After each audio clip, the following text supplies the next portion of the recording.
Hi, welcome to Prajagalam. నేను మీ దండుపాటి కోటేశ్వరాన్ని. భూ చట్టం వీటి కొరకు మాట్లాడిన అందరి మీద కేసులు పెడుతున్నారు. అసలు ఏది ఇప్పుడు అవసరం లేని కేసులు. ఎలక్షన్ కోడ్ ఉండగా భూ చట్టం అంటే ఏంటి? ఎందుకు ఇంత రబర్ జరుగుతుంది? అసలు నీ భూమి మీద వేరే వాళ్ళ ఫోటో ఏంటి? ఇన్ని సంవత్సరాలు, ఇన్ని వందల సంవత్సరాల్లో కూడా ఎప్పుడు లేని అసలు ఎందుకు జరుగుతుంది?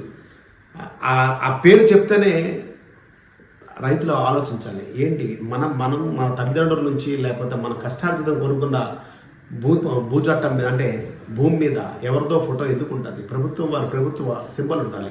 అలాంటిది ఈరోజు ఎందుకు ఇంత దారుణంగా తయారైంది? చూడండి, చంద్రబాబు నాయుడు గారు ఏమన్నారు ఒకసారి విందాం.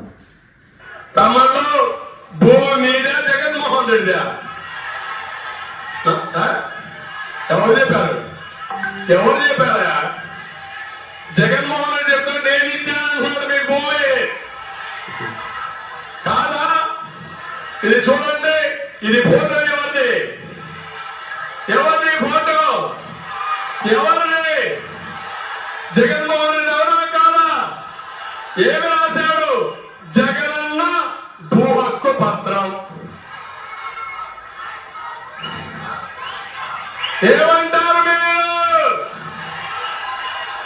ఒప్పుకుంటారా మీరు దీనికి?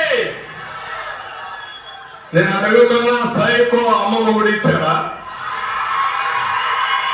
అంటే ఎప్పుడు కూడా చంద్రబాబు అలా మాట్లాడి ఉండరు. సైకో అమ్మమ్మగుడు అంటే ఎందుకంటే అంత రాష్ట్రం ఆ పరిస్థితిలో ఉందని ఆ ఆవేదనతో మాట్లాడా.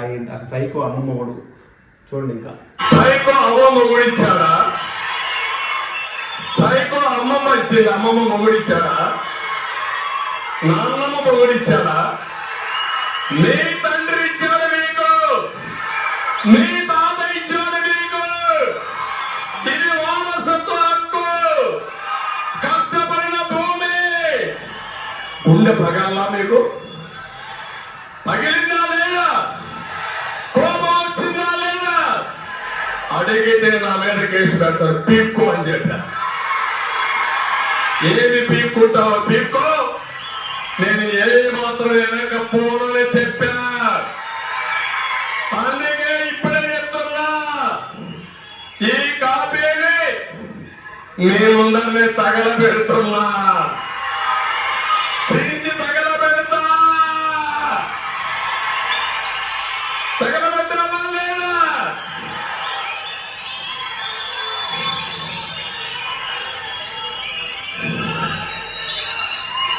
చించేసి తగలబెట్టేద్దామని కనపడకూడదు.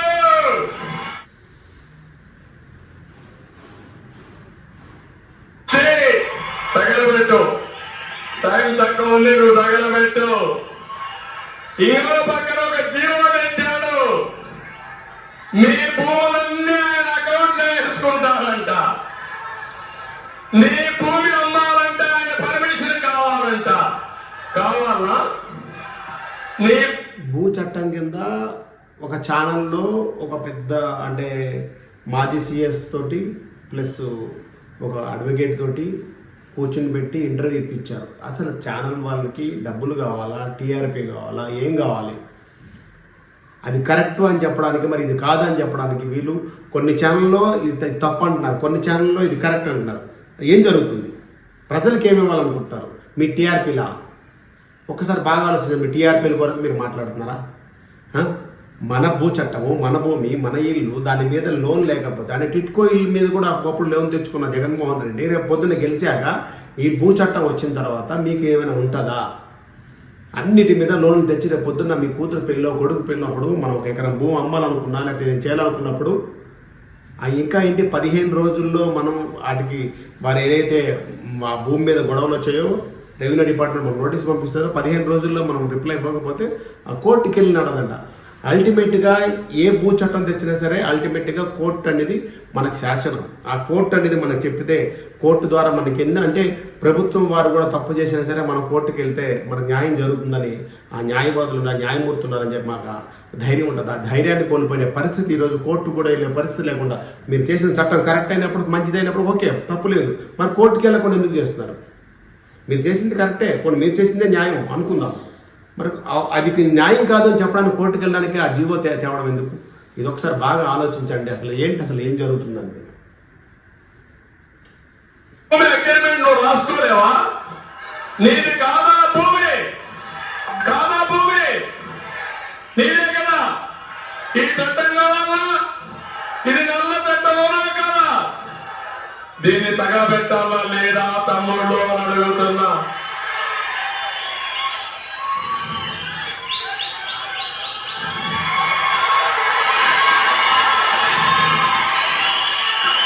ఏం తమ్ముళ్ళు తగలబెట్టా? అతను చేసే చెడు పనులకి మనం తగలేసే పని చేయాల్సి వస్తుంది. అలాంటి సైకో నీకు కావాలన్నా? అలాంటి వ్యక్తి నీకు కావాలన్నా? అయితే చూడండి, ఇలాంటివన్నీ పారదోలాలి నిష్పక్షపాతంగా. మన భూమి, మనం కష్టపడేది, మన పేరు అంటే అగ్రిమెంట్ కూడా వాళ్ళు రాసి ఇవ్వడం అనేది, ఇవన్నీ నువ్వు రేపు పొద్దున్న ఏం జరుగుతుంది? ఇది మీరు అందరూ అనుకుంటున్నారు, ప్రజల భూముల కొరకు అనుకుంటున్నారేమో. రేపు పొద్దున్న వైఎస్ షర్మిలాకి ఇవ్వాల్సిన వాటాకి ఎక్కడ ముందుకు వస్తుందని చెప్పి ఈ చట్టాలు తెచ్చారేమో అని చాలామంది అనుకుంటున్నారు. ఒకసారి బాగా గమనించి ఓటేస్తారని మన ప్రజలను కోరుకుంటున్నాం. అందరికీ నమస్కారం. నేను మీ దండుపాటి కోటేశ్వర.